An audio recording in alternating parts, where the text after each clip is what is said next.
नमस्कार साथियों। तो जिस सीरीज को लेकर हम जा रहे हैं उसी सीरीज को कुछ नए क्वेश्चन के साथ आज फिर आपके सामने लेकर आ गया हूं। अभी तक हमने एक्सपोनेंट और अलजेब्रा पर बेस्ड बहुत सारे प्रॉब्लम किए। अब थोड़ा सा प्रॉब्लम हम कॉम्प्लेक्स नंबर पे करते हैं। एक कॉम्प्लेक्स नंबर है, पहले तो under root iota plus under root minus of iota, I नहीं है आयोटा, किसकी वैल्यू क्या होगी। तो पहले दो तीन बात समझ लीजिए। एक तो आप जान लीजिए कि आयोटा की जो वैल्यू होती है वो अंडर रूट माइनस वन होती है। तो बात ये क्लियर रख लीजिए, आयोटा की जो वैल्यू होती है वो अंडर रूट माइनस वन होती है। इट मीन अगर मैं आयोटा का स्क्वायर कर दूं तो ये वैल्यू होकर आती है आपके माइनस वन। तो याद रखना under root minus one iota की वैल्यू, तो दोनों से स्क्वायर कर दिया तो आयोटा स्क्वायर की वैल्यू हो जाएगी तो आपका माइनस वन। अब देखो इसको कैसे सॉल्व किया। अगर इसको सॉल्व करके देखता हूं इसकी वैल्यू कितनी होगी, तो आप ध्यान से अगर समझ रहे हो तो मैं क्या two iota divided by two कर सकता हूं, अंडर रूट पे लेकर two iota divided by two कर दिया। एक काम तो ये कर सकता हूं, क्योंकि ऊपर नीचे कैंसिल आउट हो जाएगा तो एक ही यहां भी मैं same minus two iota divided by two कर दिया। एक तो काम मैंने ये कर दिया। अब दोनों से मैंने क्या किया, वन बाई टू को अंडर रूट टू को बाहर निकाल लिया। तो यहां पे जब बचा मेरा अंडर रूट टू आयोटा और यहां बच गया मेरा under root minus two iota.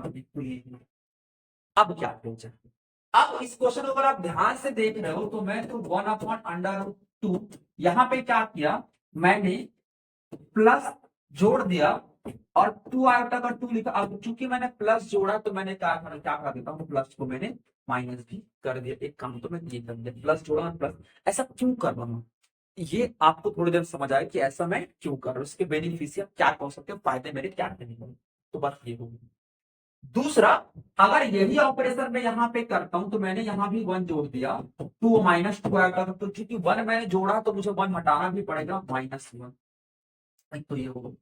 अब अगर ध्यान से देखें तो माइनस वन की जो वैल्यू आयोटा स्क्वायर के बराबर है, तो यहाँ पे अगर मैं वैल्यू पुट कर दूं तो वन अपॉन रूट टू का रूट टू हो गया। यहां से अंडर रूट वन का, तो वन का स्क्वायर कोई मतलब होता है, कोई वैल्यू पड़ती नहीं इससे। आपका टू आयोटा लिखा और यहाँ वन की जगह लिख दिया, माइनस वन की जगह लिख दिया मैंने आयोटा का स्क्वायर।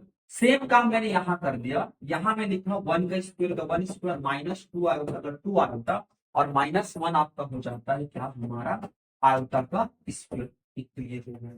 फिर आप सिंप्लीफाई करो तो वन अपॉन रूट टू हो गया इंटू ये वो A square plus two A B plus B square, वहां ए माइनस बी का होल स्क्वायर, ये हो जाएगा अंडर रूट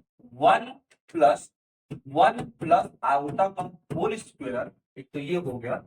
दूसरा अंडर रूट ये हो जाएगा वन माइनस आयोटा का होल स्क्वायर। एक तो ये ठीक।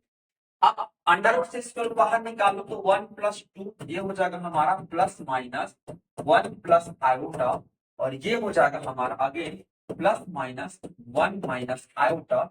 और दोनों से प्लस माइनस को मैंने बाहर कर लिया तो plus minus one upon under root two, यहाँ बचा वन प्लस आयोटा और यहाँ हमारा क्या बचा plus one minus iota. Iota और आयोटा की वैल्यू क्या हो गई, फर्दर कैंसिल आउट हो गई। तो ये कितना है आपका plus minus one upon root two और ये वन प्लस वन हमारा टू हो गया। इसको लिख दिया मैंने plus minus root two into root two और नीचे नीचे मेरा क्या है रूट टू। यहां तक उम्मीद होगा समझ गए। फिर रूट टू और रूट टू कैंसिल आउट कर दो, मेरा वैल्यू क्या है plus minus under root two. ये मेरा क्या हो जाएगा इसकी वैल्यू। उम्मीद होगा समझ गए होंगे। चलिए कुछ मजेदार क्वेश्चन के साथ कल मिलते हैं। प्लीज चैनल को लाइक शेयर सब्सक्राइब कीजिए। धन्यवाद।